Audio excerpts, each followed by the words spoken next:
So the BBC and other sources were reporting recently that in Perth city centre in Scotland, there were posters appearing on lampposts and so on, saying it's okay to be white.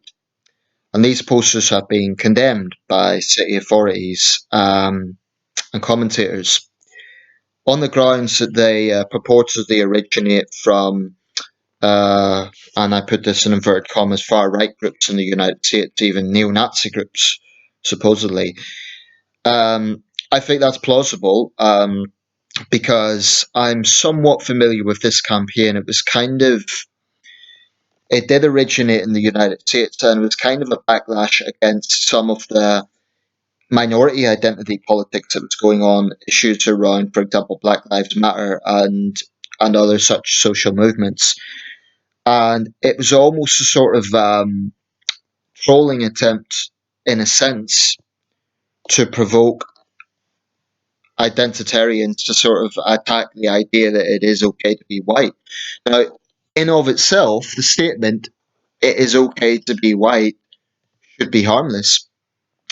But the critics point to the fact that it has had those origins to it being a bad thing. But here's the problem. Regardless of what the origins are of the phrase, and it may well come from some quite unpleasant sources, those who are attacking it are actually just helping the people that they are suggesting have a vested interest. I mean, they're helping them in the sense that they're proving them right.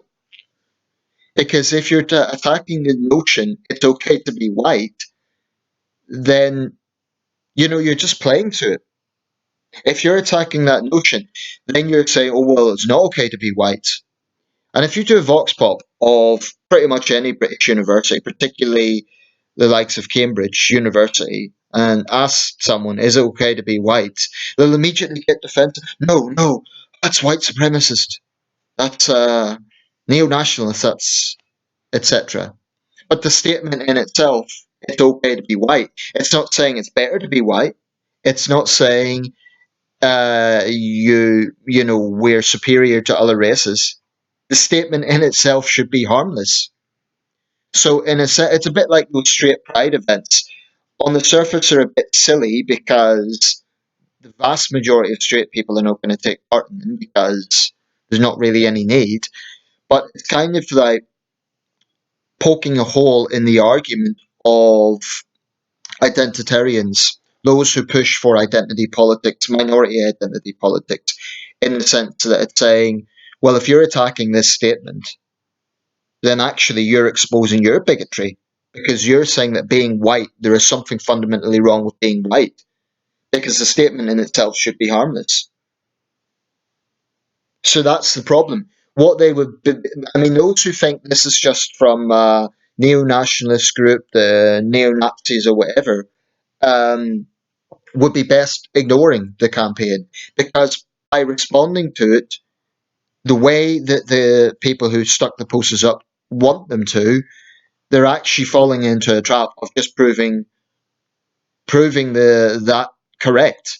That if they're responding to it in that way, then they're saying there's something wrong with being white.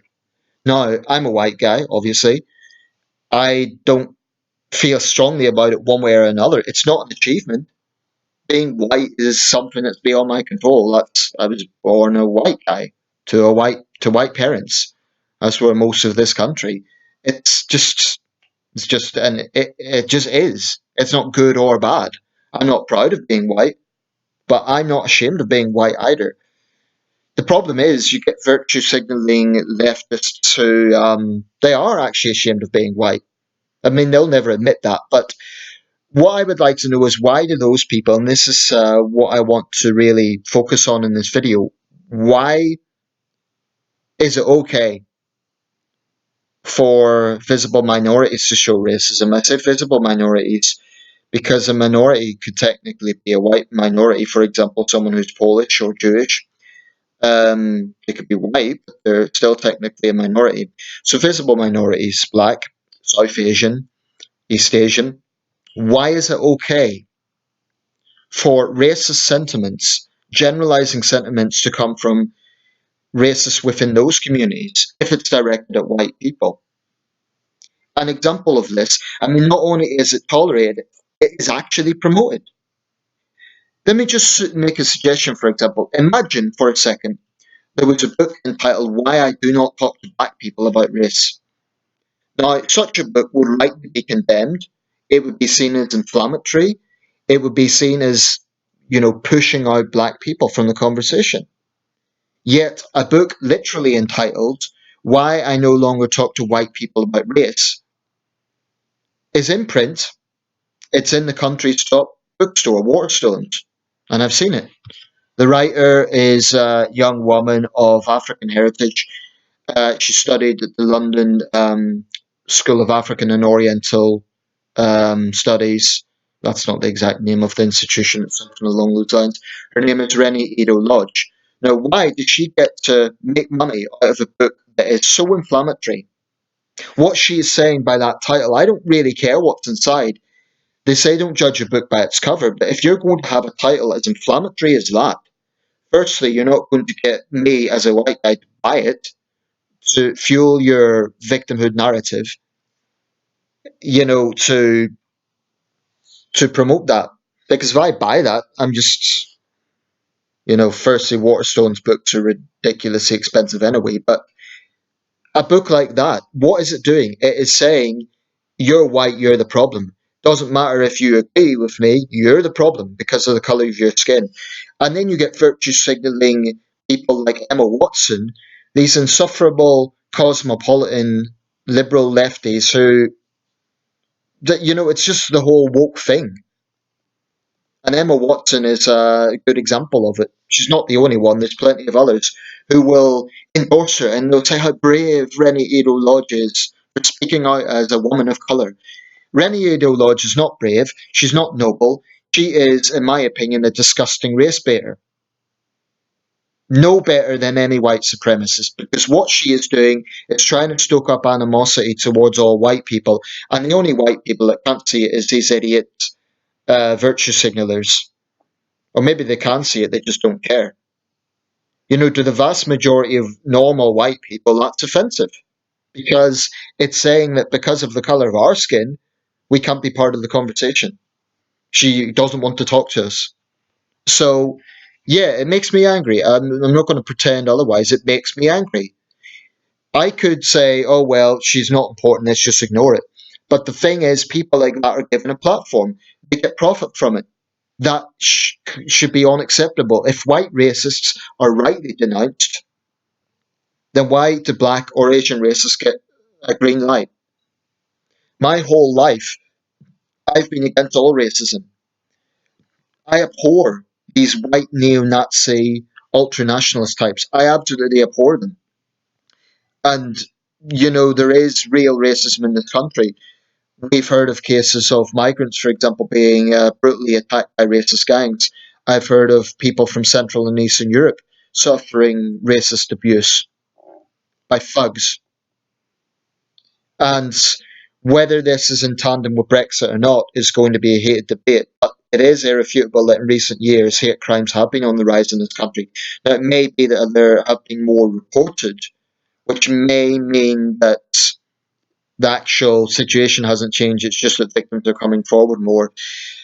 I will never ever support anyone who thinks that it is okay to violently attack someone because of the color of their skin, or because they're wearing a hijab, or because they're a migrant, or any other reason, because they're a rabbi for that matter. There was a man recently attacked by two black racists because he was a rabbi. But as a society, we need to. I'm sick and tired, and the worst offenders for this are white leftists who are virtue signaling. They will not bring themselves to condemn black or Asian racists because it's not the woke thing to do. It's not the cosmopolitan liberal thing to do. They'll be very vocal about white racists, and that's fine. So am I. I mean, I'll give an example of this. Katie Hopkins referring to migrants as cockroaches, I thought that was utterly disgusting. It was dehumanizing people. Whatever you think of the migrant crisis, that was a disgusting thing to say. That it cannot be condoned. She could have said There's too many migrants. We need to get control of this. We need to have strict vetting, etc. But to call them cockroaches was absolutely disgusting. And it was absolutely far right language. I mean, that's the other side of the coin. There is a problem on the far right in this country, and they are on the rise. And there are apologists, white apologists, who downplay it. So I'm just as critical of them as I am of those white virtue signalers. But in the end of the day, it must come down to just common sense and being a decent, reasonable person. If you're a decent, reasonable person, then you give everyone the benefit of the doubt. When I meet someone, I couldn't care less whether they're black, brown, yellow, or red, right? I give them the benefit of the doubt. I treat them as an individual. And to me, that's open minded. It's not open minded, it's just reasonable. It's just common sense. If someone wants to be hostile to me because I'm white, then I'm not going to go out of my way to please that person. In fact, I'm actively going to either avoid them or be defensive because no one should think that it's okay to show hostility to a person because of what their background is. Yes, by all means, if they are coming out with certain attitudes. So if you have someone who's a Muslim who is coming out with this pathetic attitude, you can't criticize Islam, they need to be robustly challenged. If you get a white neo nationalist who comes out with statements like we need to send all the minorities back or we need to completely halt foreign aid, those sort of positions can be challenged. I personally think that position is a prob is a problematic one. Totally stopping foreign aid is not realistic. I think we need vetting in foreign aid. But anyway, I digress. The point I'm making is it should not be acceptable to make generalized attacks on all white people. This is why I'm so critical of the concept of white privilege, because whatever its proponents argue, by definition, it is saying that all white people are privileged. And they'll point to things like acting as if all white actors get roles just on a plate, but they don't. There are many white actors who have to struggle just as hard as minority actors. I mean, I would argue if you're a minority person from London, you have a better chance of getting a role than a white working class actor from the north of England. So I was reading actually yesterday, the actress Anna Friel was complaining that it's hard for a northern white woman, to get roles. Now maybe she is also playing up to this was a few years ago. You will get white people who also play the identity politics thing and who might also say, oh, it's because I'm white. But I think that there is a real problem here with double standards, namely that minority races get a free pass in a way that white races don't. That is wrong. It is just blatantly wrong.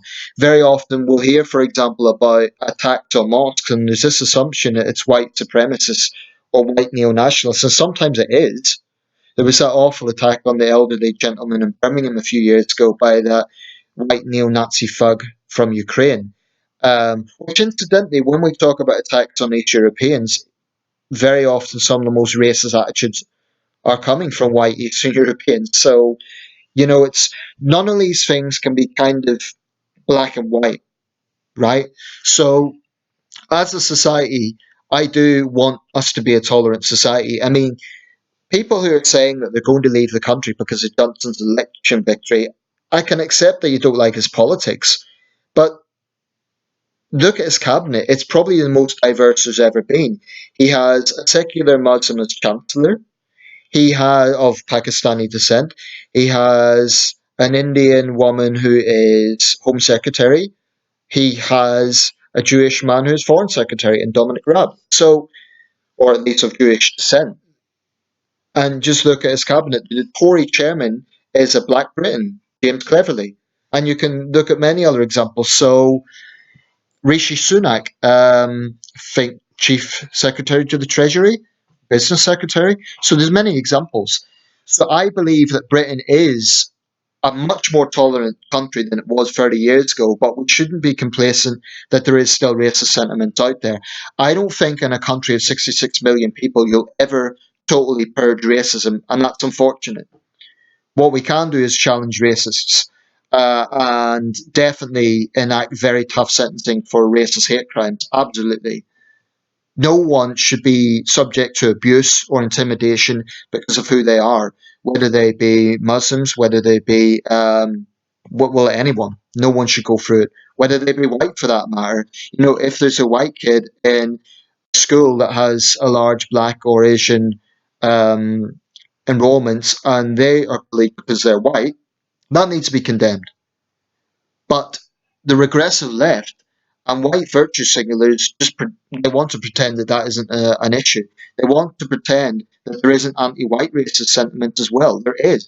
Just because white people are the majority, and just because the average white person isn't subject to racism. I mean, I can't honestly say I've had racist abuse from black or Asian people in this country, but just because of that doesn't mean that it isn't out there. It doesn't mean that racist attitudes from black people or Asian people is fine. I mean, look at the sectarianism that you see within Islam. There was that awful case a few years ago where the Glasgow shopkeeper was brutally murdered by an Islamist who travelled all the way from Greater Manchester, murdered the man in cold blood for no other reason than he'd been a good neighbour. He'd wished Happy Christmas to his neighbours. It was an awful case. So some of the worst racism out there is actually sectional. It's sectarian within certain communities. That needs to be urgently addressed. I mean, when you look at the attitudes from Islamists towards Muslim minority sects, branding them apostates, it's that is something that needs to be urgently addressed. Basically, in the end of the day, if you're a decent person, you need to be wary of all sorts of collective generalizations.